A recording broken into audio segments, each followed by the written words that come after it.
The Bernina 790 Plus sewing machine comes with a ton of accessories and this fabulous accessory box. So first thing to do is go ahead and pull out the legs. This keeps it from falling over. So once you have this set up, it's really nice just to keep beside you at your sewing machine, and then all your feet have a place to hang out. Plus extra accessories go in here. So as I talk about the accessories, I'm going to put them in, but do note that some of these can be adjusted, so you can actually put in additional bobbin holders and additional foot holders depending on what you prefer and how your collection of feet grow. So these are available, and if you need more, you can buy more, and you can even just buy another accessory box also.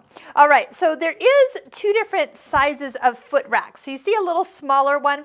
Some of the feet are narrow at the top, and some of them actually are wider at the top. So this is like a little sensor. Tells the machine that it is a wider foot and will allow the machine to do 9mm wide stitches or larger. So without that little eye, it won't let you do something you're not supposed to. So very smart machine. We will be telling the machine which foot we have on, otherwise it won't let you sew at all. So on the machine right now is our 1D foot on, and that's the one that actually is set up to be pulled down with the Bernina dual feed. This one is a 1C, so this does not have the little cutout on the back side. Let me compare it so you can really see how easy it is to know. So there's an opening back here. If that has an opening or your foot has a D on it after the number, you got to pull that Bernina dual feed down and in place. So you do have both of these. There's a time and place for each, but they just kind of sit in each of the little slots. The one I had in here earlier is a number 2. It's an overlock foot. So if you don't have a serger, or if your serger just has a different color on than what you need, definitely be thankful you have that foot at your fingertips. An open toe foot is foot number 20. We use this a lot when we stitch out decorative stitches, like we do with the Bernina Stitching Cosmos online course. We're always following that curve, so seeing where you're going. It's like being able to see the road as you're driving down it. So I am thankful that that is a foot that is included with this machine. There's also a foot 8D. This one is considered a jeans foot, and this is one of those magical feet. They just work. If you are going up and over a very thick, tall denim jeans hem, or you're working on a bag with super thick handles or very thick seams you're going over, put the jeans foot on. It is amazing. Now it is a D foot, so do pull down that Bernina dual feed. It is key to the success of that nice even sewing. It prevents the needle from breaking, just the way it stabilizes the needle going through and connecting with the bobbin thread so you don't get skipped stitches. All right, blind hem foot. So my mom did alterations when I grew up.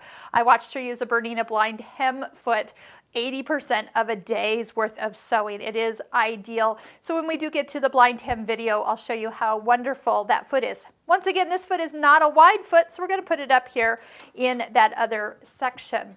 So there's a total of 4 bobbins that come with this machine. Yes, you're going to need more. These are those jumbo bobbins, and there is a right and wrong way to put these in. So one side is a little bit wider than another, so your silver side needs to face to the right, and then when you slide them in, and they fit perfectly when you're ready to slide them out, you just push down on the tab and they roll right out. You can get those bobbin savers, those little donuts that will fit lots of those. You just need the jumbo size for those. And again, you can get more of those as well. Foot 4D is your zipper foot, also available with that Bernina dual feed. So pull that down so we can slip that right up at the top. Okay, one more foot and then we'll get into some of the other accessories.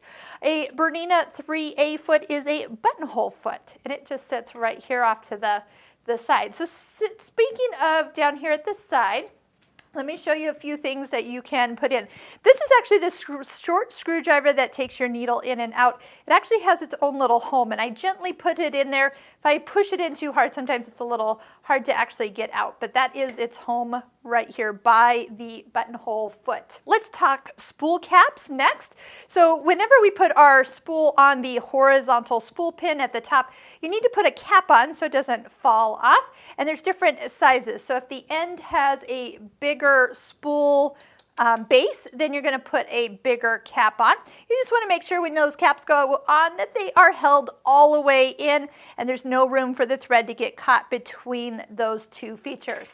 Another brand of thread you might be using is an embroidery brand of thread. Usually they're more cone shaped with a little tiny edge. By the way, the small little spool cap with the little prongs fit perfectly right in there. Now later I'm going to show you where you might like to use a thread stand instead of putting this on a spool every time, because I don't know about you, but I tend to fumble a little bit from time to time in my fingers. That's hard. So a thread stand makes it so you just put the thread beside your machine, it comes up and over to a first guide. So I am a fan of a thread stand, but those are the correct spool caps for what we're working on.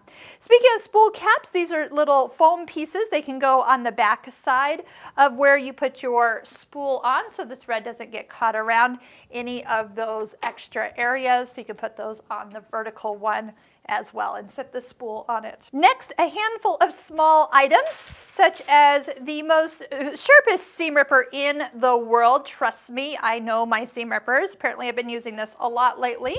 But the Bernina seam ripper, try it. You'll be surprised. It is like no other seam ripper I've ever used. A height compensation tool, a multi-purpose tool we'll use throughout, so you can hop over a jeans hem really easy with this. It is white, so sometimes these kind of float around the bottom of the white drawer, so you have to look twice to find it usually. This is a seam guide. Seam guides will fit onto the back of most of your feet. If you'll notice, you have a hole and a screw back here, and that will slide in and attach and be secured. Speaking of this small screw, these do wiggle loose, so if you don't get them tight, they will be floating around your accessory box. Very common question is, where did this screw come from? And it's from the back of one of your feet, where your seam guide is to be attached. If you lose one, you always have one from another foot to use, so no worries. A screwdriver and cleaning brush. We will be cleaning, and speaking of cleaning, we are going to be oiling. So I usually keep my oil pen in the little Ziploc bag just so there's no accidents, but this is something that when we talk about cleaning and oiling, we're going to do this every day we sit down and use this machine. Yes, every time you sit down, give it a little drop of oil, clean it out. It will treat you well. This is a stylus which will help you pick your stitches on screen. You can use your fingernail or the pad of your finger, but there is a magnetic place that this will hook on. Just have it like near the machine and it will hook into that place right there. The only thing is if you travel and you don't have it in a case, this can be easily bumped off and lost. So just make sure that if you're traveling, maybe put it in the drawer down below here. There is a Torx screwdriver, which if you ever need to get the side plate off, that is the right screwdriver to do that part of it. And we are down to needles. Now, a little pack of needles does come with the machine, and there is a slot for needles, but look at all the other slots. So usually I like to keep a handful of small needle packs in there, so I always have them close by. Your straight stitch throw plate. In my machine, I just flip it over and set it right there. And if there's a row of feet, I can still get to it and it stays in place. Two other things that I want to show you and talk about. By the way, everything does fit in, but I'm going to leave those out because we're going to show you how to clean and oil it fairly soon. We do have the Bernina stitch regulator that comes in its own little tin. I do keep mine in the tin when I'm not using it, but there it is. And we'll be doing a video on those as well. Plus, look at this. People always ask me, what in the world is this? If you have your Bernina in a sewing cabinet, you are then not using this slide-on table. Usually, some cabinets do have it, so you use it. Most of them do not.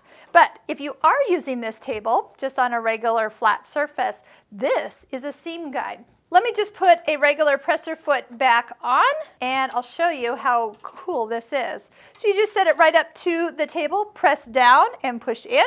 And now this is actually going to slide left or right. So if you needed a 5 inches away from the foot, you can measure or use the marks on the table itself because you have a measuring tool here.